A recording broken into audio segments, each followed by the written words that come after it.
Yo, what's up, fellow van builders? Welcome back to Van Dingo. I am on electric today out in the van, and just wanted to show you some of the things that are going on as I finish out the wiring. So I put another video up on the channel about a custom wire job. So I thought I'd first show you that and just a quick visual, and then we're going to go inside the van and take a look at what's going on. Come on, let's go.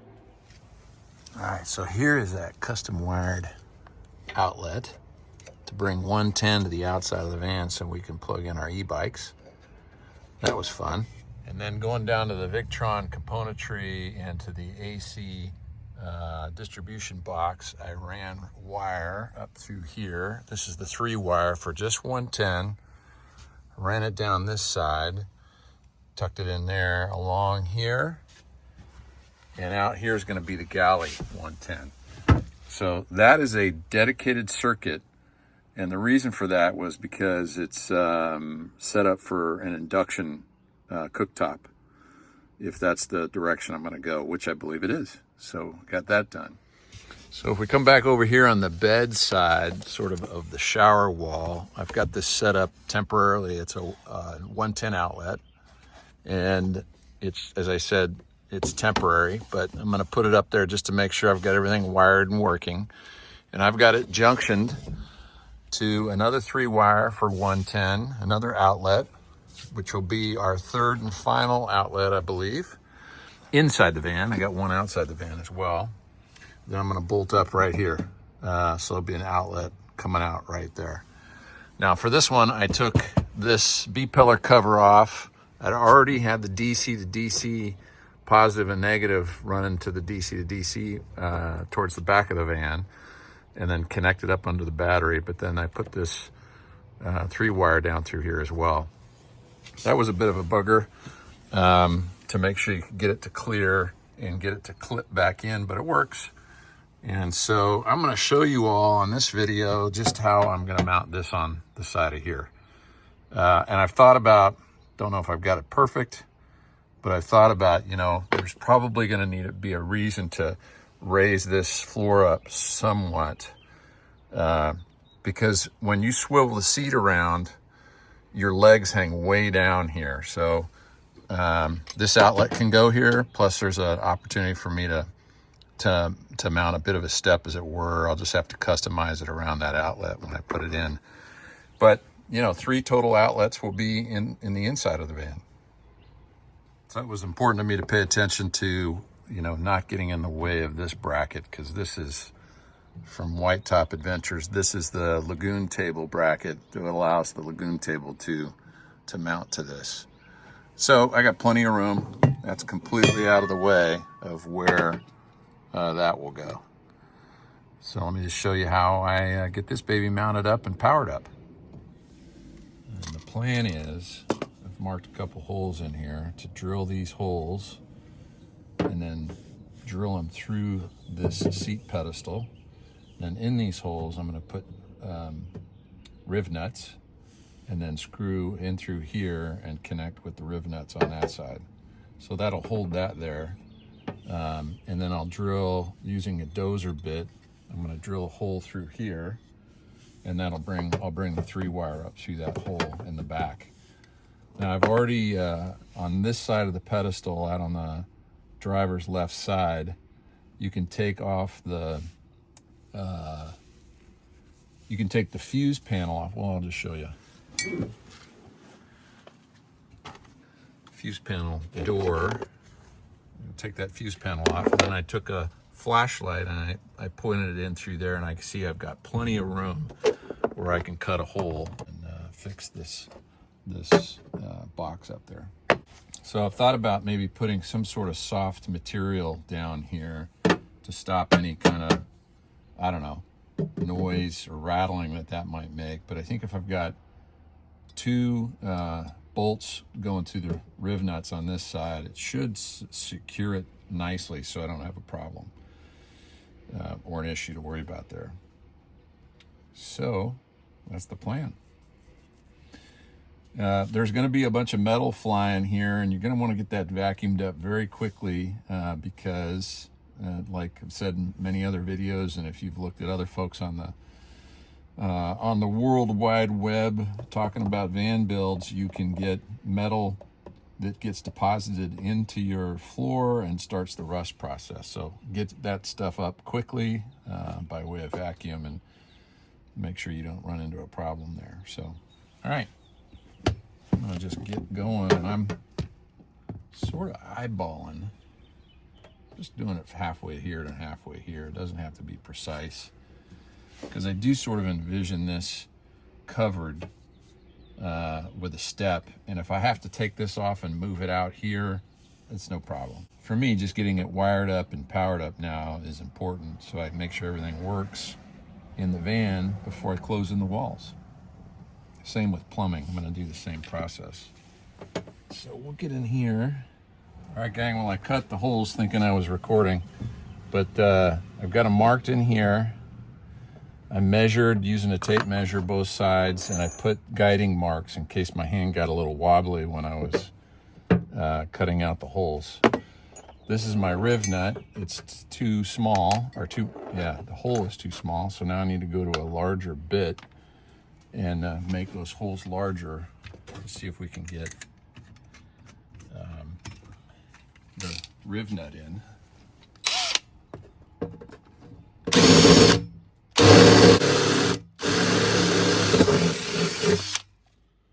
Alright, that's a larger size there. That's still too small. I'm gonna see if I can auger that out a bit.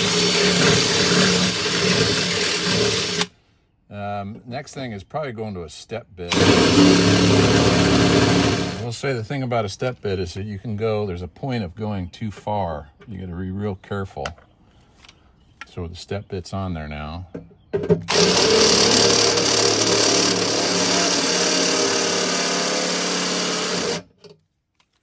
I'm just going to check it pretty regularly until it fits. Getting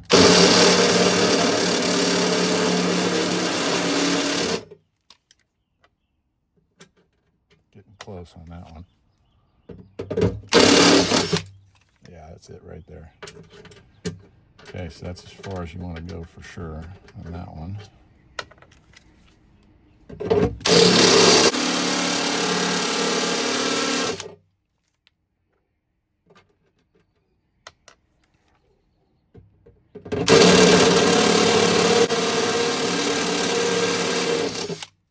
That's it.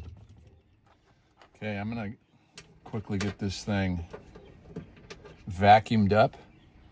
And then the other thing too, I'm gonna put with a dozer bit, where the 110 is gonna come up through here. So I'm gonna put a hole right in the middle there that corresponds to that hole. As a matter of fact, I think I'll just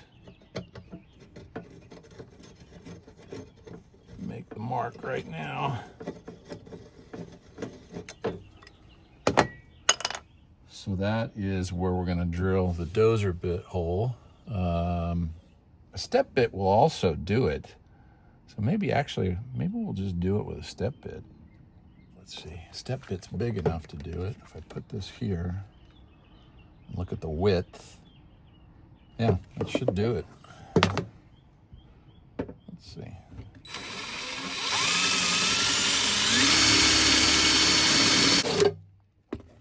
think that's it. Nope, a little bigger.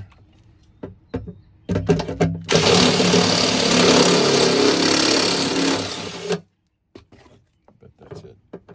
Bingo. All right. So vacuum time. I'm going to put some paint on here so that we don't get any premature rusting. And then we'll move on to the next step of getting the riv nuts put in here with my riv nut tool. And then we can strip this line and wire this baby up. It's 3 wires, so I've got a ground wire, and then I've got hot and neutral that will go on there.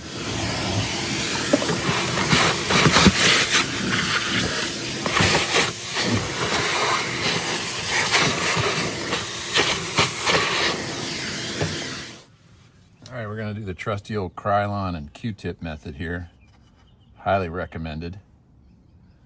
And you just cover that metallic surface so you don't end up with rust. And we're going to let that dry a bit, obviously, before we crimp the riv nuts in there. I'm going to snake this 3-wire down through here and then turn it up. And a little bend there, bend there. Let's see if I can get her close. Right there. There you are.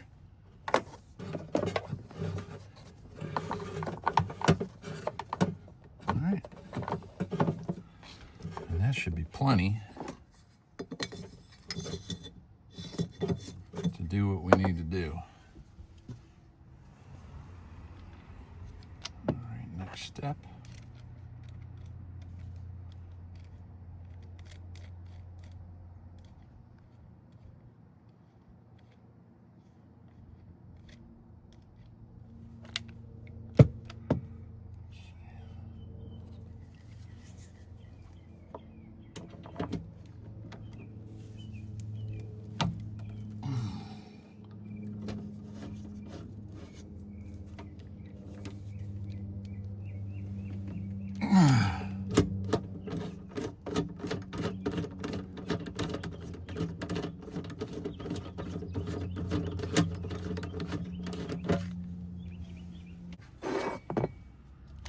For number 2.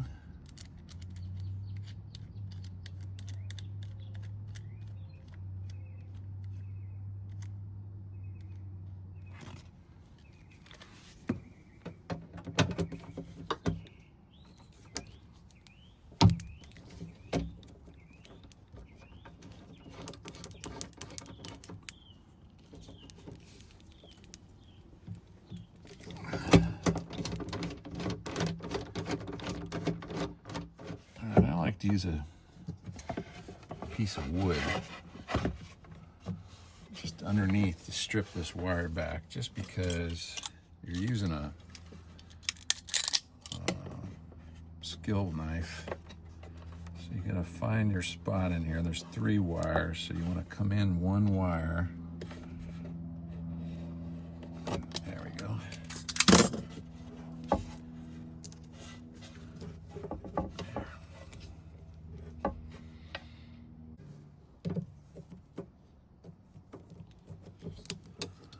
Trim it back like so.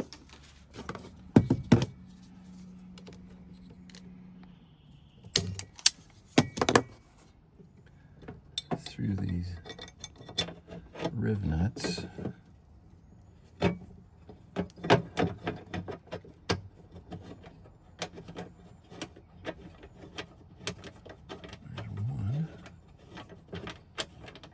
I'm not going to tighten it all the way down because you probably need a little play on the other side for the other one.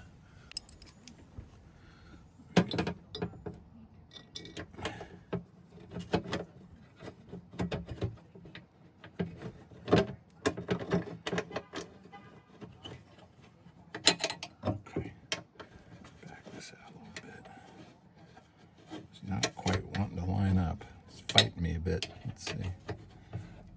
And you don't, when you got riv nuts involved, you don't want to put too much friction on either one because you can spin them.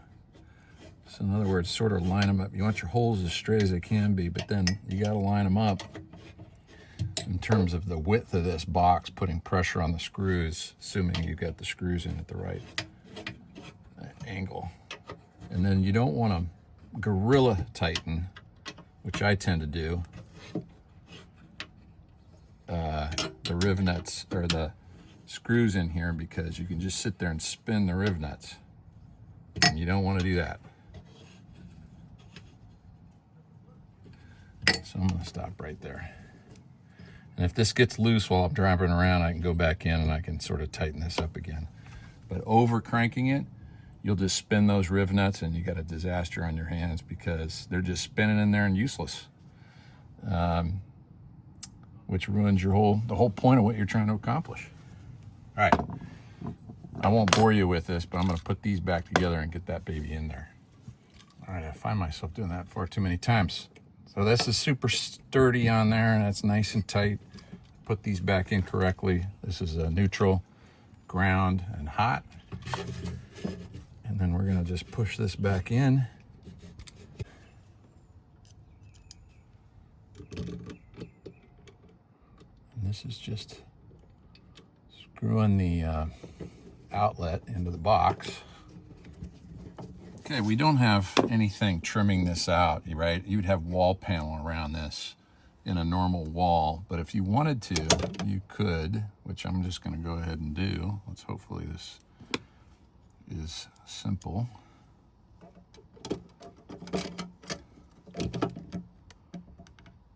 You put this on there. There we go. Okay, that's on there. Put that on there. And then this would pop on just like that. So it's got, well, let's take this plastic off. The finish on these can get, you're in construction phase, and you can get the finish jacked up pretty badly on these if you're really looking for a gorgeous final setup. There. Yeah, not bad. Pretty good. So I should have mentioned while we're doing this work, that is off, so I'm not inverting, but it's a really good idea to come over here to your shut-off switch and shut your system off. And don't just end it there. Come over and shut your solar off. So get your system completely shut off before you go to work on, in my case, the AC terminal box right there. Kind of silly of me. It's just because I went camping. I need to get rid of all this stuff here and move it out and take this bed off because I got some serious work to do still, and I keep going in here and crouching around to do this. So not ideal. That's on me. Better space management. Okay, so they're not labeled yet, but this is power in from the Victron Multiplus 3000. That's power in. This is a 30 amp dedicated single terminal, single outlet circuit for the induction cooktop. This is another one, single dedicated for the e-bikes underneath. I've got two extras right here. And so I'm gonna put the two outlet inside the van. One is the pedestal, and the other one is in the bedroom area on that wall I showed you earlier. So this is what we're going to connect the power to. So got my cord here. I'm going to race it through and punch it in through the back and strip this and prepare it to connect. Okay, so I got this coming through the back. Just give myself plenty to work with to start, and then I can do this wire management later.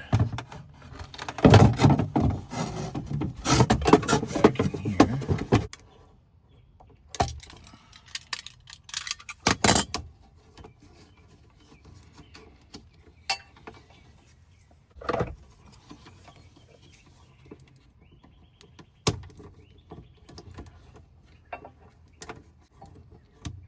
Forgot your ferrule crimper. So let's get these stripped.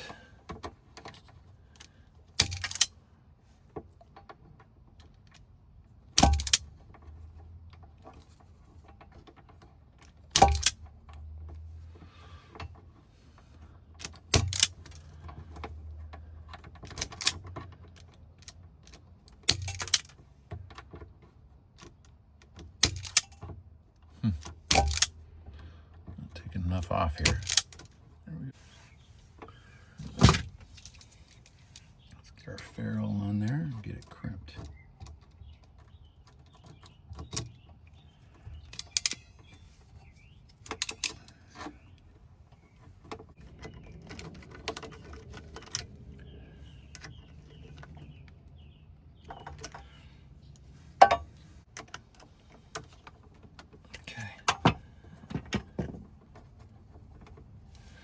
on there.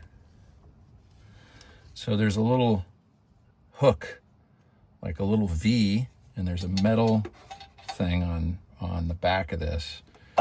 And by the way, this is from Explorus Life. Great folks for the education of van builders and parts. So purchase this from them. And they're very specific for the right reasons that this left bank is one set of bus bars and this right bank is another set of bus bars. So make sure, don't spread them all out thinking it's all going to work if you've got your main power in for the bus bar on one side or the other. So in other words, make sure everything's on one side before you move on to the next side. So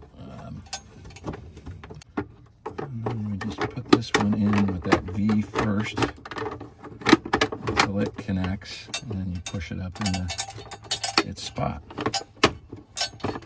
like that.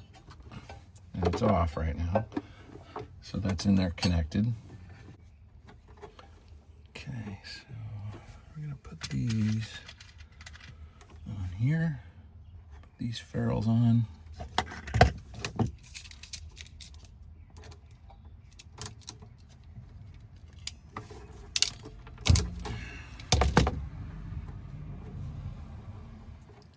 Check it, we're good there.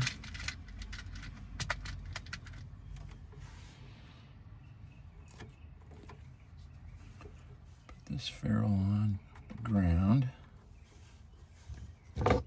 crimp it.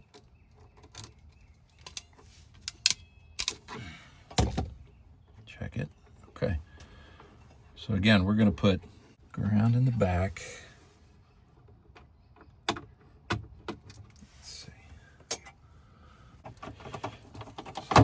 Will go in. Oops, that ferrule's loose. No? No, just this cover got loose. So ferrule's good. Plastic cover started to move on me. Okay.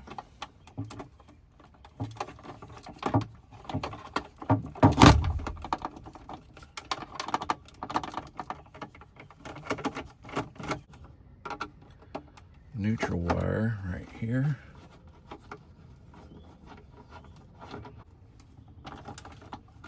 Okay.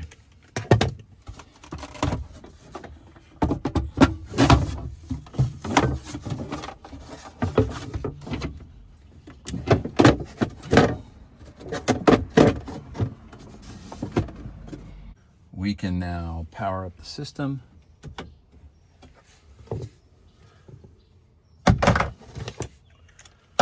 And trip these on. And this circuit is not the one we're interested in at the moment. We're going to test this circuit, which is the one we just put in, which has 2 outlets on it. So let's flip that one on. And then we need to turn on our Victron Multiplus 3000 and put it into inverting mode. Okay, we're good now. The light's on and we're inverting. Power's on.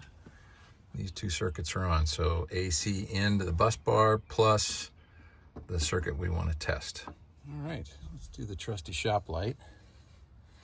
See whether or not that works for us.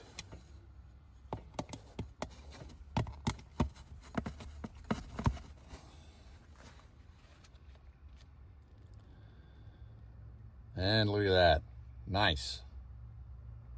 Okay, I may temporarily just put this up here just to keep it secure while I drive around and do errands from time to time. It also just is a reminder for me that this is how this will get trimmed out, and then I've got power up here.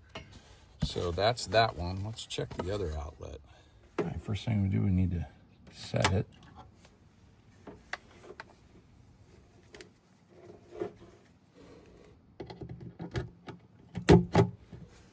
And then the ultimate test. Sweet. So we got 2 outlets in on this circuit. That's great. All right, there's a better look of that outlet. That's not exactly where it's going to go because that'll get paneled there eventually, but we're back in the back of the van where you'd be laying in bed and you'd plug in, there'll be a wall mount for a TV there. You'd plug in whatever you need to charge back here by 110 power. So that completes the 110 outlet installation for the van. All right, gang, we're done here. That's 4 total outlets, 110 outlets for the van build, and done. We're moving on next to the 12-volt lights all across the ceiling so we can start thinking about putting the ceiling in. So hopefully you enjoyed this video and learned something from it or got a laugh out of it. Thanks for joining me here on Vandingo, and more videos to come. Be good. Bye-bye.